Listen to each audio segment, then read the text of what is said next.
a 120-year-old family photo found, and what they notice. Behind the curtain leaves, everyone's silent. The summer heat pressed against the windows of the old house in Cedar Rapids, Iowa, as Sarah Mitchell climbed the narrow stairs to her grandmother's attic. Dust particles danced in the afternoon light streaming through a small circular window. Her grandmother had passed 3 months ago at 94, and Sarah had finally found the courage to sort through decades of accumulated memories. Cardboard boxes lined the walls, each one a time capsule waiting to be opened. Sarah pulled down a leather trunk, its brass clasps tarnished with age. Inside, beneath yellowed newspapers from 1952 and her grandmother's wedding dress, she found a metal box decorated with faded roses. Her fingers trembled slightly as she lifted the lid. Photographs spilled out, some so old they were printed on thick cardboard with ornate borders. One image immediately caught her attention. The photo showed a family gathering outside a 2-story wooden house, the kind common in small Midwestern towns at the turn of the century. Men in dark suits and women in long dresses stood in formal poses, their expressions serious, as was customary for photographs of that era. Sarah brought the image closer to the window, squinting at the faded inscription on the back. Mitchell family, September 1905, Main Street. Her great-great-grandparents, she realized, her heart quickening. She had heard stories about them, but had never seen their faces. The house behind them was modest but well-maintained, with lace curtains visible in the windows. Something about those curtains drew her eye. Sarah pulled out her phone and used the camera to zoom in on the details, a trick her daughter had taught her for examining old photographs. That's when she saw it. Behind one of the curtains, partially obscured but unmistakable, was a small face pressed against the glass. A child watching the family gathering from inside the house. But this child wasn't in the formal group outside. The face was thin, almost haunting, with eyes that seemed to stare directly through time. Sarah's breath caught. Who was this child, and why weren't they in the family photo? Sarah sat at her kitchen table that evening, the photograph placed carefully on a clean white cloth. She had made 3 cups of tea, forgetting to drink each one as they grew cold. The image seemed different now, heavier somehow, weighted with a mystery she couldn't explain. She called her brother Thomas in Chicago. "You need to see something," she said without preamble. "Can you video call?" Thomas's face appeared on her phone screen, his reading glasses perched on his nose. "What's going on? You sound strange." Sarah held the photograph up to her camera, explaining what she had found. Thomas leaned closer to his screen, his expression shifting from casual interest to intense focus. "Send me a high-resolution scan," he said. "I want to see this properly." An hour later, they were both staring at the same digital image on their respective computers. Thomas had enhanced the brightness and contrast, making the face behind the curtain even more visible. It was definitely a child, perhaps 8 or 9 years old, with dark hair and a dress that seemed different from the fine clothes worn by the family outside. "This doesn't make sense," Thomas said. "Why would there be a child inside during a family photo? And look at the positioning. They're not just standing there casually. They're watching, almost like they're not supposed to be seen." Sarah had been wondering the same thing. She pulled out the other photographs from the metal box, spreading them across her table. There were images of her great-great-grandfather's general store, pictures of church gatherings, a few portraits, but nothing that explained the mysterious child. "We need to find out who lived in that house," Sarah said. "The inscription says Main Street, 1905. That house might still be standing, or at least there might be records."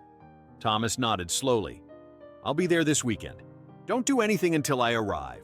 This feels important, Sarah. I don't know why, but this feels like something we need to understand." After they hung up, Sarah returned to the photograph. The child's eyes seemed to follow her around the room. Saturday morning arrived with clear skies and a cool breeze that promised autumn wasn't far away. Thomas had driven through the night, arriving at Sarah's house just after dawn with coffee and determination. The Cedar Rapids Historical Society occupied a renovated Carnegie Library on 2nd Avenue. Margaret, the society's director, greeted them with the enthusiasm of someone who loved her work. She was in her 60s, with silver hair pulled into a practical bun and eyes that lit up when Sarah mentioned they had an old photograph to research. 1905, Margaret repeated, adjusting her glasses as she examined the image on Sarah's tablet. That's a fascinating period in Cedar Rapids history. The city was growing rapidly, lots of industrial development. She paused, zooming in on the background. "This house, I recognize this architectural style. Second Empire, very popular in the 1880s and 90s. The mansard roof, those decorative brackets. Do you know the exact address? Sarah shook her head. Just Main Street. My great-great-grandfather owned a general store somewhere in town. Margaret's fingers flew across her computer keyboard. Mitchell, you said? Let me check our business directories. Minutes passed as she scrolled through digitized records. Here we are. Mitchell General Store, 412 Main Street, owned by Jonathan and Martha Mitchell from 1898 to 1920. She pulled up another window, this one showing a city map from 1905.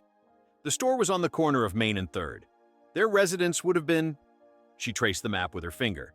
Right here, 410 Main Street, the building next door. Thomas leaned forward. Is that building still standing? Margaret smiled sadly. No, I'm afraid it was demolished in 1962 to make way for a parking structure. But we have extensive records. Give me a moment. She disappeared into the archives room, returning with a large leather-bound volume. City Directory, 1905. This lists every resident and business. She flipped through the pages, running her finger down columns of names. Mitchell, Jonathan, proprietor. Mitchell, Martha, his wife. And… She paused, her expression growing curious. That's odd. What? Sarah asked. There's no mention of children living at that address, but I know the Mitchells had 3 children by 1905. Margaret pulled out another record book, this one marked Census Records 1900 at 1910. She laid it open beside the city directory, comparing entries with the practiced eye of someone who had spent years piecing together historical puzzles. Here's the 1900 census, she said, pointing to a line of careful handwriting. Jonathan Mitchell, age 32, merchant. Martha Mitchell, age 29. 3 children, Robert, age 8, Elizabeth, age 6, and Thomas, age 4. She looked up at them.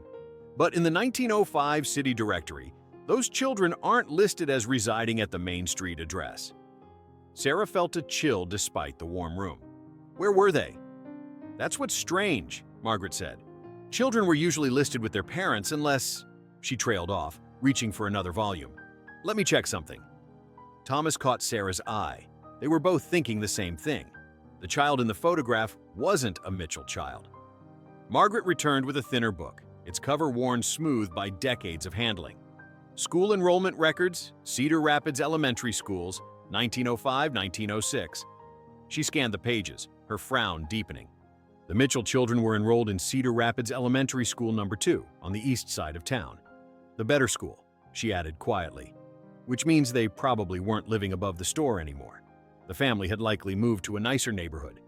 But someone was living there, Sarah said, touching the photograph on her tablet screen. This child. Margaret nodded slowly. During that period, it was common for business owners to rent out living spaces above their shops. Let me check rental records and business licenses. She moved to her computer again, pulling up scanned documents from the county archives.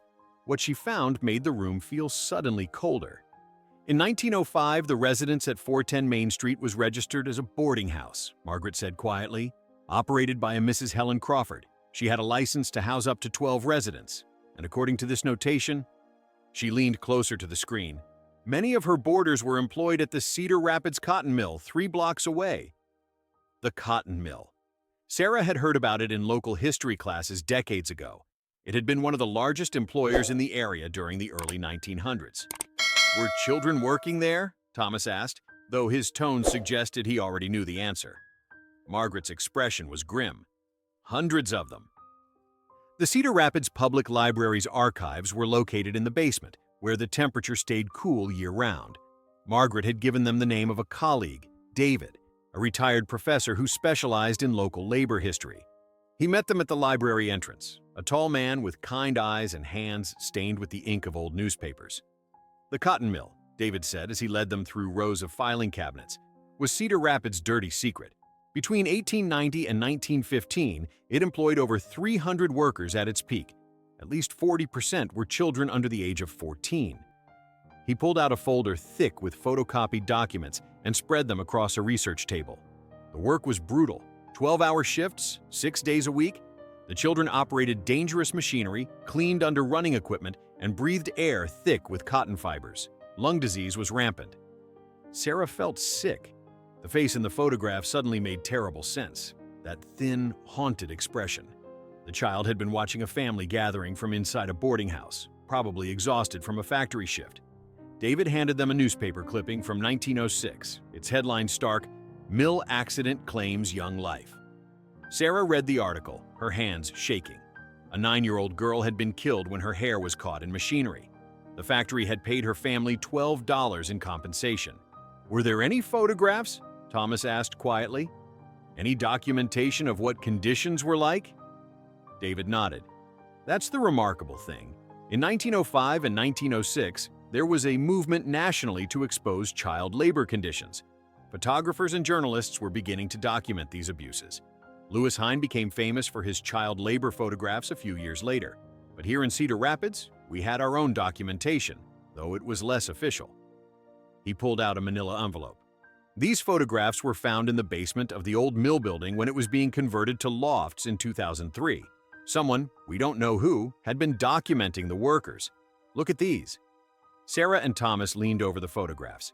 Children stood at enormous looms, their small frames dwarfed by machinery. Young girls carried heavy baskets of cotton. Boys with ancient eyes stared into the camera, their hands already gnarled from labor. And there, in the third photograph, was a face that made Sarah's heart stop. The same child from behind the curtain. David noticed their reaction immediately. "You recognize her?" Sarah placed her family photograph next to the mill worker image. The resemblance was undeniable. Same thin face, same dark eyes, same expression of wary exhaustion. In the mill photograph, the child wore a simple cotton dress and stood beside a massive spinning frame, her hands positioned as if she'd been interrupted mid-work. "Who was she?" Thomas asked. David turned the photograph over carefully. On the back, in faded pencil, someone had written, "Anna, frame 7, September 1905. "Anna," Sarah whispered. "The same month as the family photograph." David pulled out a ledger from another box. The mill kept employment records, though they're incomplete and often falsified. "Let me see." He ran his finger down columns of names. "Here, Anna K., hired August 1905, age listed as 14, but there's a notation in different ink. Someone wrote, actual age approximately 9. 9 years old, working 12-hour days in a cotton mill, living in a boarding house 3 blocks from where Sarah's prosperous great-great-grandparents ran their general store." The law at the time was murky, David explained.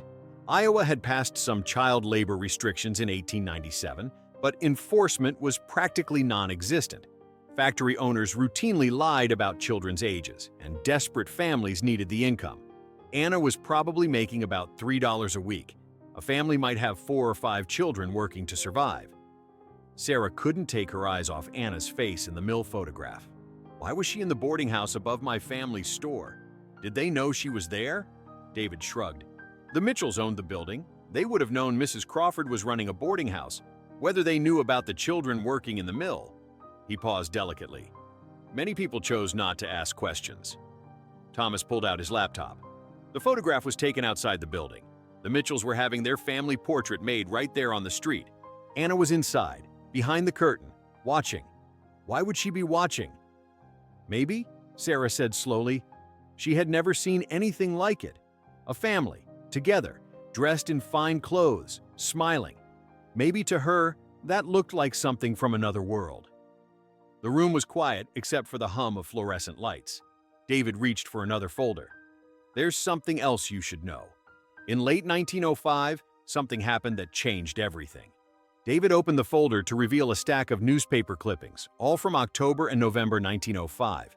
The headlines told a story of outrage and reform. Citizens demand mill inspection, child labor conditions exposed, factory reforms promised. In October 1905, David explained, a series of articles appeared in the Cedar Rapids Gazette exposing conditions at the cotton mill.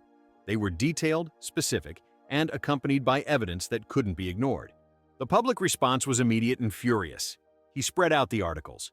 Sarah leaned in, reading the descriptions of children working in dangerous conditions, of families trapped in poverty, of mill owners who valued profit over human life. One article featured testimonies from workers, including a passage that made her breath catch. A child of 9 years, known only as Anna, works from dawn until dark at frame 7. When asked about her family, she could only say they were somewhere south, suggesting she had been separated from her parents and sent north to work. This created a scandal, David continued. The mayor formed a commission. The state sent inspectors. Within 6 months, Iowa passed stronger child labor laws, and the Cedar Rapids mill was forced to make significant changes. They had to verify ages, limit hours, improve safety conditions. It wasn't perfect, but it was a start. Thomas was scrolling through something on his laptop. I'm looking at state archives online. There was a hearing in November 1905. Factory owners were questioned. Records were examined. He paused, his expression changing. And someone submitted photographic evidence. Photographic evidence? Sarah repeated. David nodded slowly. That's the mystery. Someone provided photographs to the commission, clear documentation of the conditions and the children working there. But the photographer was never identified. The commission records only note that visual evidence was presented by a concerned citizen who wished to remain anonymous. Sarah picked up the mill photograph of Anna. This photograph, the ones you showed us from the mill. Could these be the evidence? Possibly, David said. But there were more photographs submitted to the commission than what survived in the mill building. According to the hearing records, at least 20 photographs were presented. We've only found 8. The 3 of them sat in silence, considering the implications. Someone in Cedar Rapids in 1905 had systematically documented child labor conditions, kept the photographs hidden, then presented them as evidence at exactly the right moment to create change. We need to find out who took these photographs, Thomas said, and how they got access to the mill to take them in the first place. Sarah and Thomas spent the next 3 days diving deep into research. They examined property records, business licenses, and newspaper archives. They studied every face in the family photograph, looking for clues they might have missed. It was Sarah who made the connection. She was looking at the family photograph for perhaps the 100th time, this time examining not the child behind the curtain, but the family members themselves. Her great-great-grandfather Jonathan stood in the center, dignified and prosperous. Beside him was Martha, his wife, and their 3 children, all dressed in their finest clothes. But standing slightly apart from the main family group was another figure, a young woman, perhaps in her early 20s, wearing a simpler dress than the others. She held something in her hands, something Sarah had dismissed as a purse or small bag. She zoomed in on the image, enhancing it as much as her phone's camera would allow. It wasn't a purse, it was a camera, a small folding camera, the kind that was becoming popular in the early 1900s for amateur photographers. Sarah's hands trembled as she cross-referenced the figure with the census records Margaret had shown them. In the 1905 city directory, there was an entry they hadn't paid attention to. Catherine Miller, age 23, boarder at the Mitchell residence, occupation, clerk at Mitchell General Store. She called Thomas immediately. I found her, the photographer. I think it was Catherine Miller. They met with David and Margaret the next morning. Margaret pulled up everything she could find about Catherine Miller. The trail was faint but telling. Catherine had arrived in Cedar Rapids in early 1904, hired as a clerk in the Mitchell store. She had no family in the area, having come from Pennsylvania. The city directory listed her as a boarder in the Mitchell household. But here's what's interesting, Margaret said, pulling up another record. In early 1906, right after the mill reforms were implemented, Catherine Miller left Cedar Rapids. She moved to Chicago, where she went to work for a settlement house, an organization that helped immigrant families and advocated for labor reform. David added his own findings. I contacted the settlement house, which still exists. Their historical records show that Catherine Miller worked there until 1912, specifically in their child welfare department. She helped draft Illinois' child labor legislation in 1909. The picture was becoming clear. Catherine Miller, a young woman working in the Mitchell store, had witnessed the child laborers who lived in the boarding house above. She had access to a camera. She had been in a position to move between different social worlds, the prosperous merchant family and the desperate workers. She took the photographs, Sarah said with certainty. She documented what she saw, and then she submitted them anonymously to protect herself and maybe to protect the Mitchell family from scrutiny. Thomas pulled up the family photograph again, studying Catherine's face. She's standing apart from the family, not quite part of them, but not completely separate either. And she's holding that camera almost protectively. With Catherine Miller identified as the likely photographer, Sarah and Thomas worked to piece together what had happened in September 1905. They found more census records, immigration documents, and eventually, through genealogy websites, they traced Anna's full story. Anna Kowalski had arrived in New York in August 1905 with a group of immigrant children. Her parents had died during the voyage from Poland, and she was separated from her siblings at Ellis Island. A labor contractor had brought her to Cedar Rapids, promising work and housing.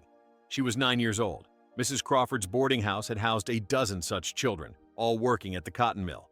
The conditions were exactly as the newspaper articles described: grueling hours, dangerous work, inadequate food, and no education. But Catherine Miller had been watching. Through correspondence David found in the Settlement House archives, they discovered letters Catherine had written to a friend in Pennsylvania. In one, dated September 1905, she wrote, "I see them leaving for the mill before dawn, these children who should be in school. I see them return after dark, so exhausted they can barely climb the stairs. I have begun to document what I witness. Someone must bear witness, even if I cannot yet speak openly." The family photograph took on new meaning. On that September day, the Mitchell family had gathered for a formal portrait, a display of prosperity and respectability. Catherine had been included as part of the household, but she stood apart, her camera in hand. And upstairs, in the boarding house window, Anna had watched, a ghost at the feast, invisible to the formal gathering below, but captured forever by the camera's lens. The photograph Catherine took of Anna at the mill had likely been taken just days before or after the family portrait. She had gained access to the mill, perhaps posing as a potential investor or using her connection to the Mitchell family. She had systematically documented the children, the conditions, the machinery. And then, when the moment was right, when public sentiment was turning against child labor, she had submitted the photographs anonymously to the commission. David found one more piece of the puzzle. In November 1905, a small notation in the Cedar Rapids Gazette mentioned that the cotton mill had been forced to release all workers under the age of 12. Older children's hours were limited, and safety conditions improved. Anna Kowalski, according to mill records, was released from employment on November 18, 1905. David tracked her further through census records. She appeared in the 1910 census in Chicago, age 14, attending school and living in a settlement house. The same settlement house where Catherine Miller worked. Sarah stood before a gathering of about 40 people in the Cedar Rapids Historical Society's meeting room. 2 months had passed since she first found the photograph in her grandmother's attic. The image that had started as a simple family portrait now told a much deeper story. On the wall behind her, projected large enough for everyone to see, was the family photograph. Next to it, the photograph of Anna at the mill. And beside those, a third image that David had helped them uncover. A photograph of Catherine Miller from 1910, standing outside the Chicago Settlement House, surrounded by children. In the front row was a teenage girl with familiar dark eyes, Anna. Catherine Miller saved these children, Sarah said to the assembled crowd, not just by documenting their suffering, but by acting on what she witnessed.